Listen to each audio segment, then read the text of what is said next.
tidak ada wahyu atau pulung yang salah alamat. Tidak mungkin. Wahyu atau pulung itu hanya bisa diterima oleh orang yang paling menderita atau orang miskin.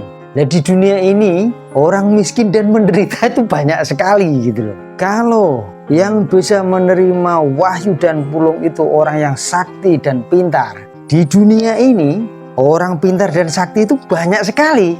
Kalau yang bisa menerima wahyu dan pulung ini orang kaya dan punya jabatan, orang semacam itu pun banyak. Ingat, wahyu dan pulung ini memilih jalannya sendiri, memilih wadahnya sendiri sesuai karmanya. Di sini ada sebuah proses karma yang berjalan.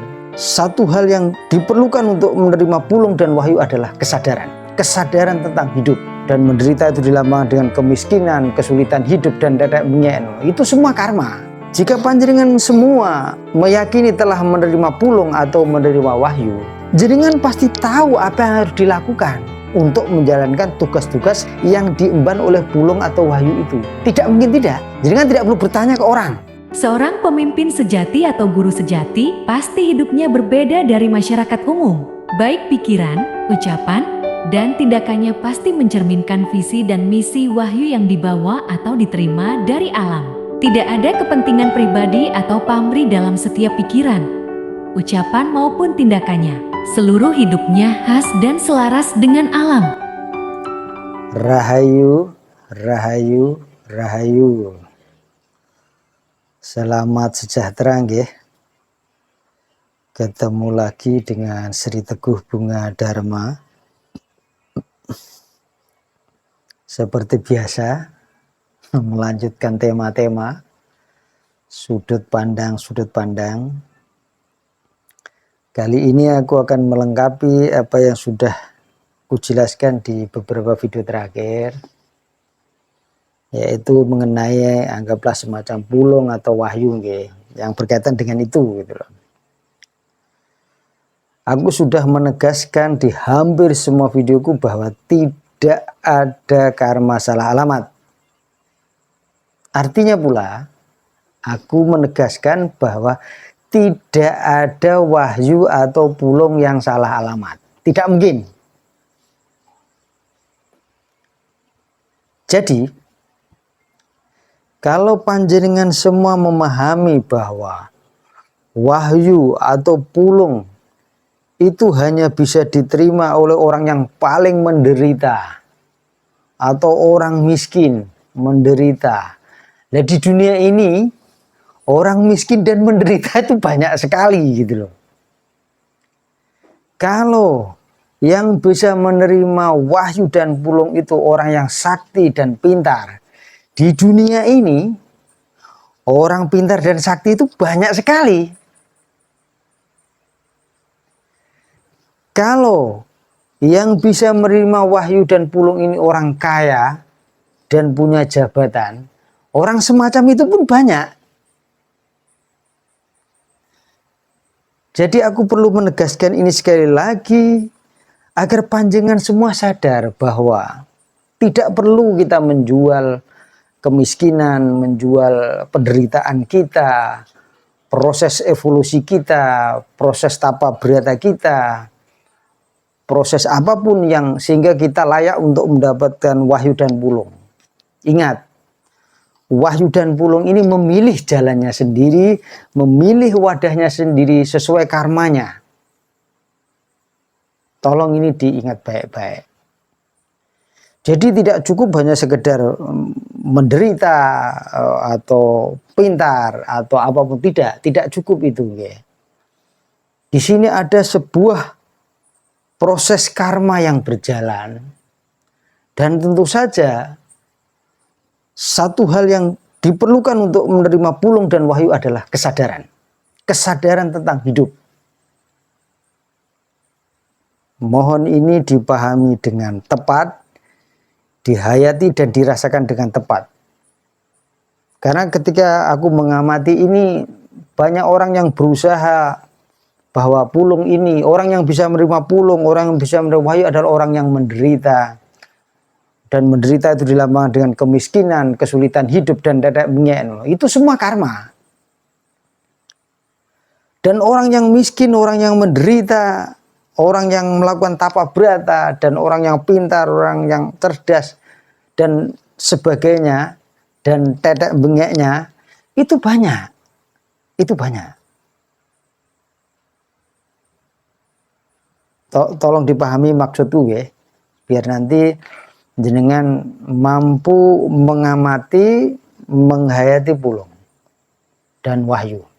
Begitu pula, jika panjenengan semua meyakini telah menerima pulung atau menerima wahyu, jenengan pasti tahu apa yang harus dilakukan untuk menjalankan tugas-tugas yang diemban oleh pulung atau wahyu itu. Tidak mungkin tidak. Jenengan tidak perlu bertanya ke orang. Wahyu atau pulung itu akan menuntun panjenengan melalui pikiran-pikiran. Itu kenapa aku mengatakan salah satu prasyarat untuk menerima wahyu atau pulung adalah kesadaran. Kesadaran hidup.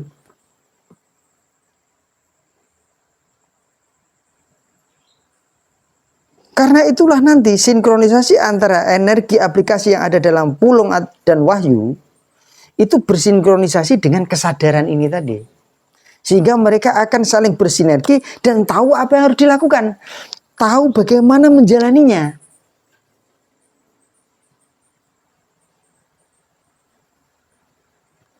Dan aku juga menegaskan bahwa pulung dan wahyu ini tidak mungkin diterima menjelang hari H baru itu. Tidak.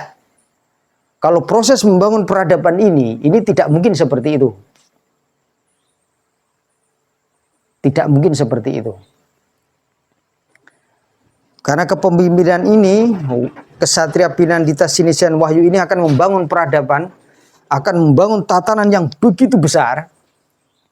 Tidak mungkin wahyu diterima menjelang pelantikan atau menjelang jumeneng. Itu tidak mungkin. Wahyu ini pasti sudah diterima di waktu yang lama agar bersinergi, agar mampu menyusun sesuatu yang tepat. Tolong ini dipahami. Tolong ini dipahami. Ingatlah, mengertilah, pahamilah mekanisme alam atau hukum alam.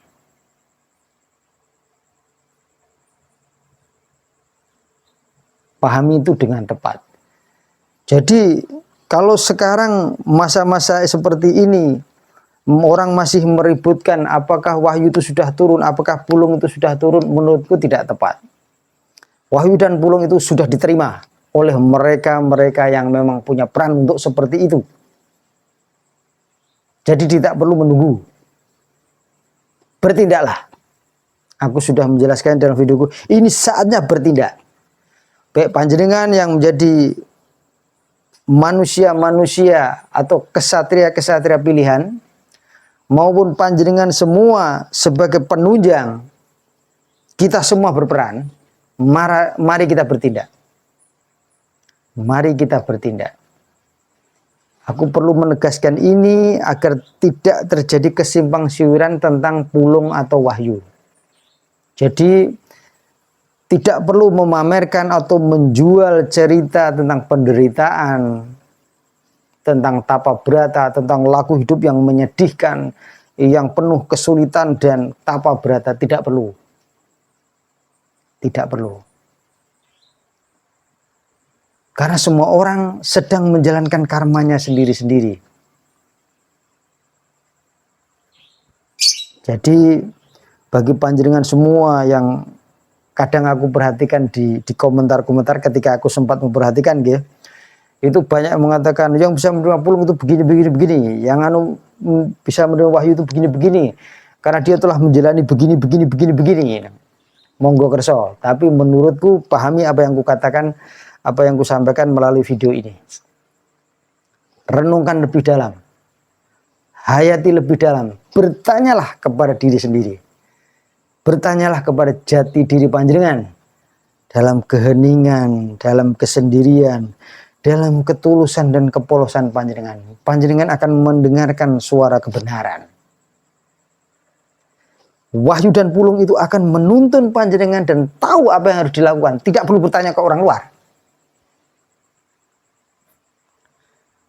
Dan aku juga ingin menegaskan bahwa wahyu keprabun kali ini karena ini akan membangun peradaban tatanan baru yang luar biasa, maka jelas wahyu keprabon ini beda kualitasnya dengan wahyu keprabon yang telah diterima oleh pemimpin-pemimpin sebelumnya. Sekali lagi aku tegaskan, beda kualitas.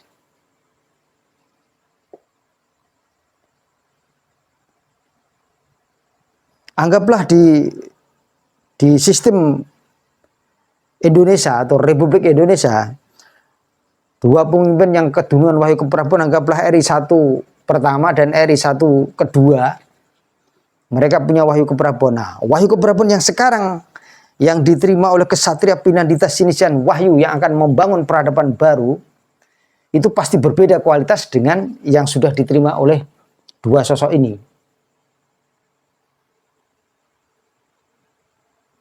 Karena di sini ada perpaduan antara kesadaran hidup, kesadaran jati diri,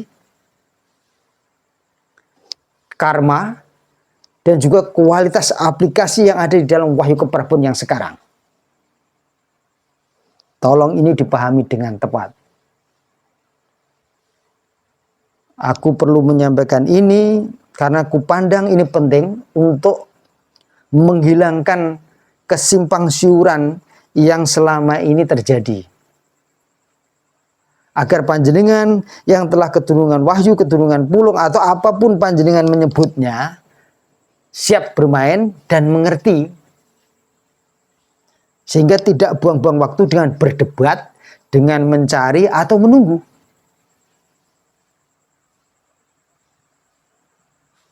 Bukan saatnya menunggu, bukan saatnya untuk berdebat.